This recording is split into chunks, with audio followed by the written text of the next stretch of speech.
Do you ever feel like your digital life is just, well, this ever-expanding universe, growing almost uncontrollably? Oh, definitely. Files, photos, documents everywhere. Yeah, it's sometimes hard to keep track. Now imagine taking that feeling, that challenge, to a whole other level. Not just managing it, but actually meticulously building a personal digital universe Yeah. from scratch, learning as you go. And constantly adapting, right, as the tech changes underneath you. Exactly. Most of us just sort of let it pile up, dump things in default folders and hope we can find them later. We rarely think of it as something we build. It's a really fascinating idea. So today we're doing a deep dive into this really extraordinary, super detailed account. It's one person's journey, crafting and maintaining their personal file structure. And this goes way back. Oh yeah, from the early days of Windows XP all the way up to now. And it's not just about folders and files, it's a story of learning, problem solving. And this kind of relentless pursuit of digital organization. Totally. The source material we've got is just remarkable. It's a rich, first-person narrative, year by year, sometimes minute by minute, detailing how this digital world evolved. Right, filled with specific software they used, hardware changes. It's almost like a digital autobiography. It really is. So our mission here is to pull out the surprising bits, the aha moments, and maybe some, really practical lessons from this person's super meticulous documentation. Kind of like offering a shortcut, maybe, to understanding what goes into really robust personal data management. Yeah, exactly. What does it actually take to master your digital domain? And what can this, decades-long journey teach us about our own digital habits? Okay, let's get into it. All right, so our journey kicks off back in mid-2010. Picture this.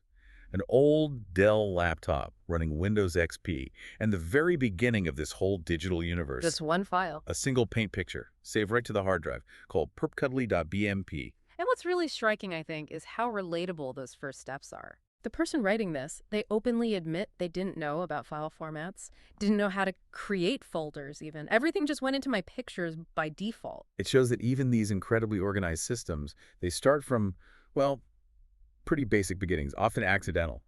Exactly. And their early creative stuff was kind of charming, more paint pictures, some simple games they made. Oh, and those shrinks. Yeah, the shrinks. That process is such a great example of early, just hands-on learning. Right, they take a picture, shrink it down, draw on it, shrink that. Uh-huh. And at first, they didn't even keep copies, just overwrote the previous one. Pure trial and error. And that messing around, it quickly led to their first kind of digital reality check. File formats. Ah, yes. BMP versus JPEG. They noticed some pictures were bitmaps, some were JPEGs, and then a practical problem forced an insight. They drew a Philips radio. Right, for their boombox display. But the boombox only showed JPEGs. So they converted their nice BMP to JPEG, and suddenly it looked all blocky. Bingo. That's the moment they realized JPEG compression meant quality loss. It wasn't just a technical detail, it was a choice. Quality, compatibility, size. And the size difference was stark, wasn't it? Yeah. Like a 4.4 megabyte bitmap versus a, 237 kilobyte JPEG? And they mentioned 4 MB felt like a huge amount of space back then. Wow, perspective shift. And storage was already becoming a thing. That old Dell had a small hard drive partitioned. And the main C partition was filling up. So the solution, pretty pragmatic. Create a dedicated Stefan folder on the other partition. Keep your stuff separate from their dad's messier files. Classic early move, creating your own digital space, drawing boundaries, and crucially, up until late 2010, no backups. None at all. Scary. The very first one was Christmas 2010. Copied that Stefan folder onto a little 4 gig Lexar memory stick. And thank goodness they did, because, not long after, that Dell hard drive died. Ouch. But they only lost the last couple days of work. That tiny first backup saved almost everything. A powerful lesson right there. Absolutely. Underscored the importance of redundancy, big time. Then 2011 shows this really rapid learning curve. Yeah, mid-year, they're building a custom PC, Yeah. salvaging parts, buying a secondhand 80-gig hard drive. And partitioning it. C for Windows, the other 40 gigs for the Stefan folder and games. That's pretty hands-on for back then. It really is. And this new desktop, it didn't have Wi-Fi, so that shared documents folder wasn't actually, shared anymore over the network. A small detail, but shows how the physical setup shaped the digital one. And by late 2011, even that 4 GB memory stick was getting full. But then came another breakthrough. PNGs. Ah, the PNG discovery, December 15th, 2011. game changer. They figured out PNGs were kind of the best of both worlds with their drawings and stuff. Smaller than JPEGs sometimes, like for their box slideshow, Yeah. but much better quality than bitmap. Right, so they started manually converting things, OX triangle game levels, paint pictures, all moved to PNG, balancing efficiency and quality. That was a big step. Okay, moving into 2012, things get mobile. A new laptop, Windows 7 this time. Right, a Dell Inspiron N5050. And moving the file structure wasn't totally smooth. Some initial issues with partitions on the new machine. Yeah, files ended up on C drive first before they properly moved the Stefan folder over. And this is when new types of content start coming in, like actual photos. Ah, right. So Taking pictures with their dad's camera and figuring out how to integrate those into the structure. That's a big expansion beyond just, paint files and games. definitely widens the scope. And think about the logistics. Using the laptop everywhere, school. Sometimes leaving it at school. And relying totally on the memory stick as the main copy. That's not just about saving files, it's about reliable access across different places. That need for reliability really deepened when their dad's old desktop died. Ironically, that provided another hard drive, didn't it? A 200 gigabyte one. Yeah, and that led to a big jump in redundancy. Now they had 4 copies of the file structure: laptop, the 80 gigabyte drive, the new 200 gigabyte drive, and the memory stick. That foresight, clearly born from that earlier hard drive failure, it became like a core principle. Absolutely. And the organization got deeper too. New folders inside Steph, like programs. Which is still misspelled. Because of all the linked files, they can't easily change it. Huh, amazing. And a settings folder for software bits and pieces. And my documents started getting more complex too. Beyond music, pictures, videos, Mm. they added homework-specific school stuff. And that wonderfully pragmatic folder, things we will never use. Chuckles. Yeah. Yeah, basically a digital attic for stuff you want to keep but don't need handy. A sort of personal archive. And what's really impressive is they weren't just organizing, they started analyzing. That first file assessment spreadsheet in April 2012. Yeah. Even noting confusion about decimal versus binary prefixes for file sizes, that shows a real commitment to understanding the data itself. It's that shift, isn't it? From just saving things to actually managing information strategically. Totally. By late 2012, they sort of finalized the main structure. Stefan and my documents, they moved stuff around, consolidated. Right. Settings went inside programs and got renamed back up. Things we might use got merged into things we will never use. And this was a big one. They created a new top-level documents folder. For all the loose documents, SketchUp models, homework, it made the main My Documents folder much cleaner. That felt like a major milestone in their journey. Definitely a big structural refinement. And to handle the growth, the memory sticks kept getting bigger.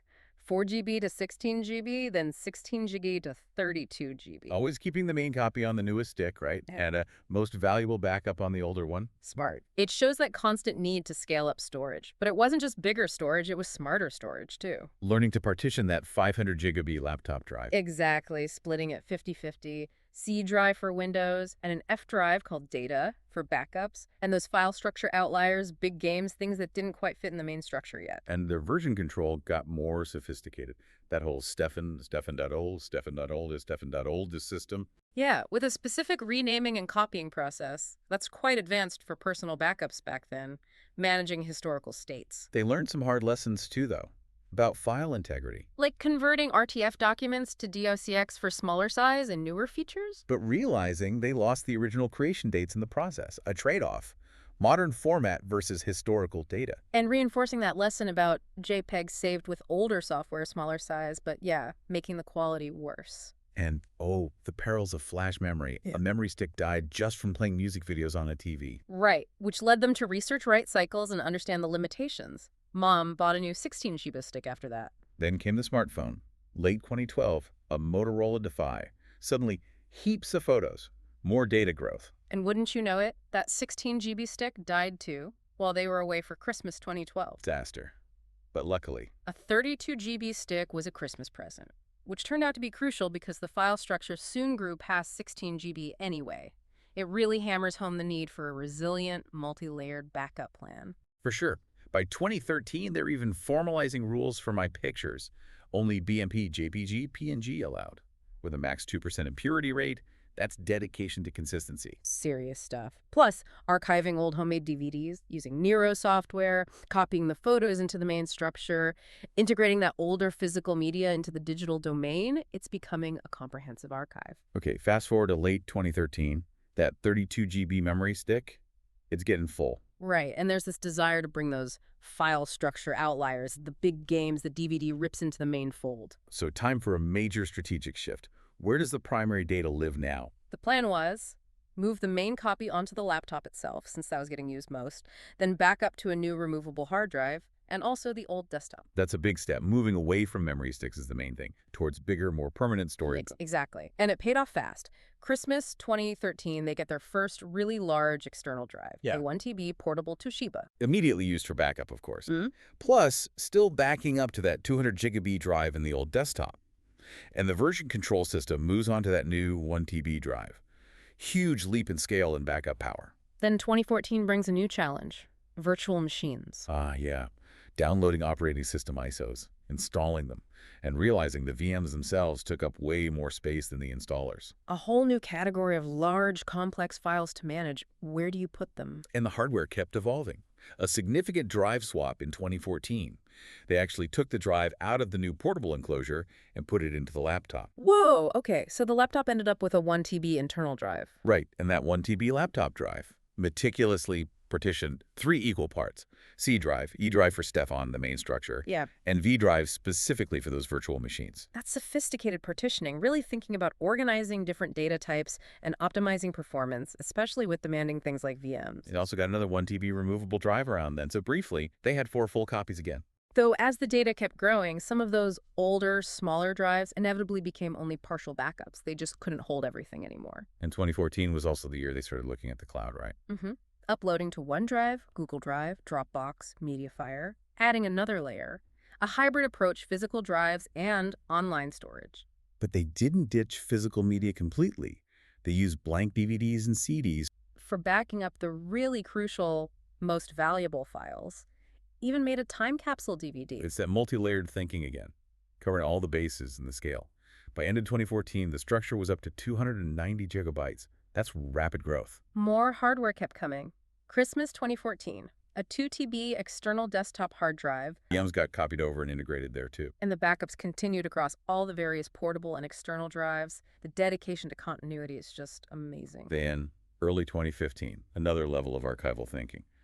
M-Disc Blu-rays and a writer. Ah yes, M-Discs, designed for super long-term storage, like decades.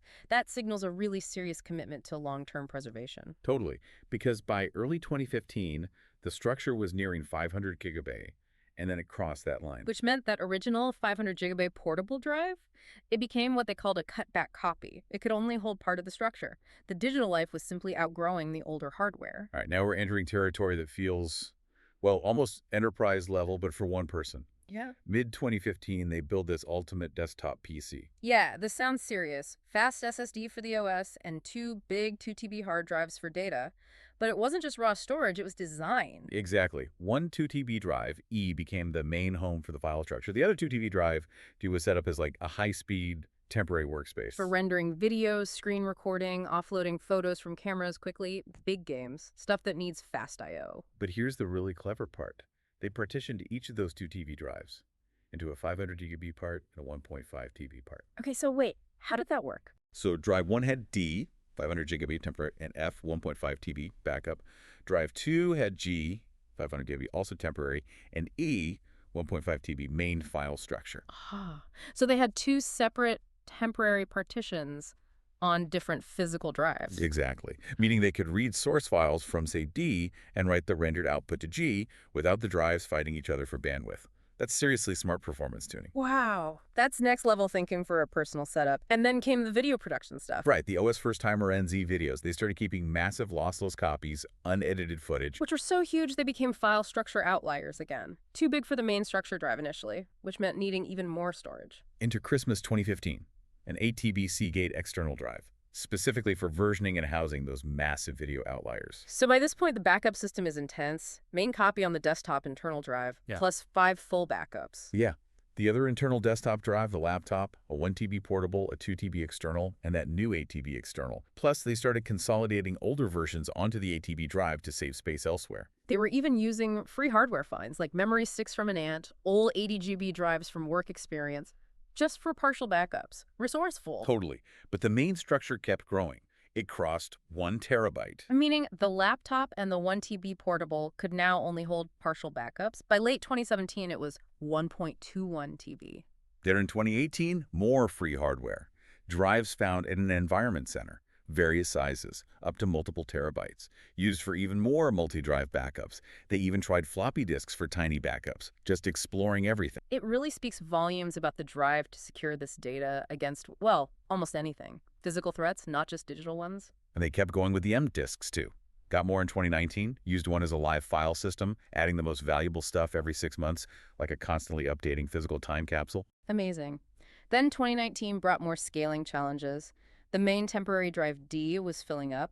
Partitions got shuffled, deleted, resized. Culminating in another major upgrade, a 10 TB Seagate Barracuda Pro drive, replacing one of the 2 TB internals. Okay, 10 TB internal, how is that set up? Partitioned again, of course.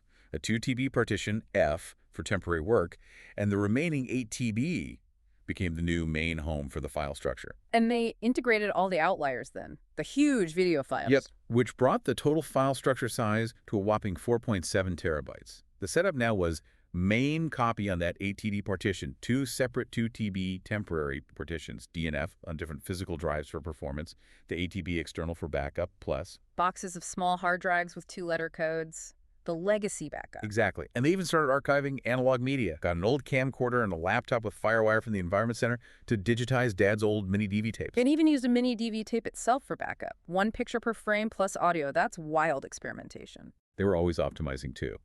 Re-rendering lossless videos to shrink them, using RAR archives for MOV files, and deleting redundant lossless files if the original footage existed.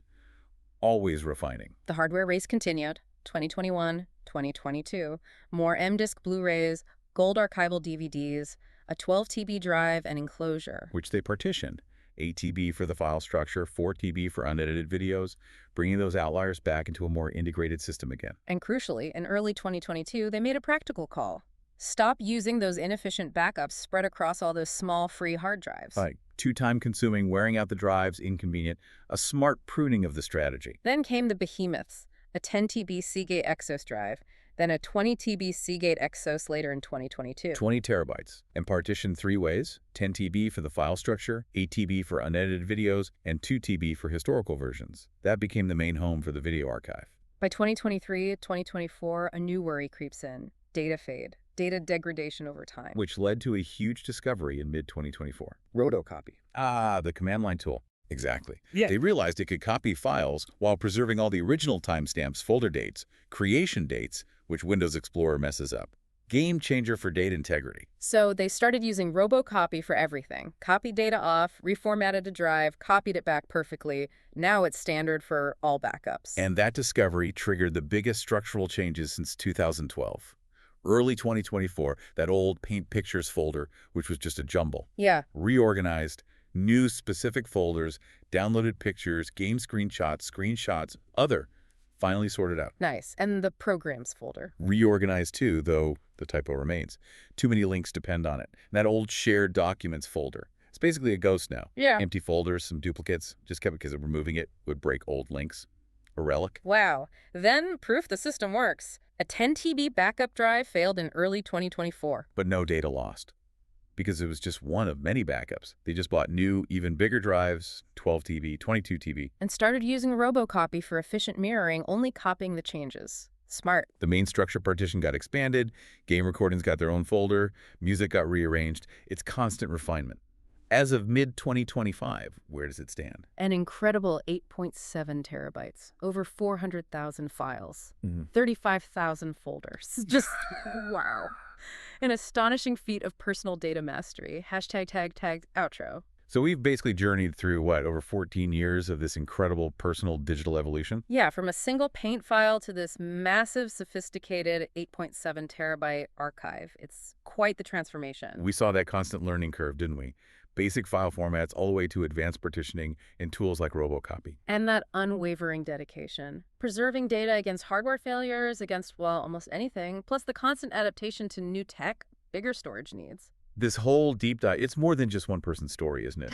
It feels like a testament to perseverance, Yeah. continuous learning, Mhm. practical problem solving when faced with just an overwhelming amount of information. Definitely. It really highlights how even these super complex systems, these almost enterprise level personal archives, they can start from really simple steps. Yeah, and they evolve over time, but only with meticulous attention and that willingness to adapt and change strategies. It's a powerful reminder, I think. Mastering your digital world, it's an ongoing process. It's a marathon, really, not just a one-time setup you can forget about. So thinking about all this, what does it mean for you listening right now? In this world where our digital data just keeps expanding, storage tech keeps changing so fast. What kind of legacy are you building for your own digital universe? Yeah. How much thought are you really giving to its long-term health, its accessibility, its ability to actually survive the inevitable bumps in the digital road? Something to think about.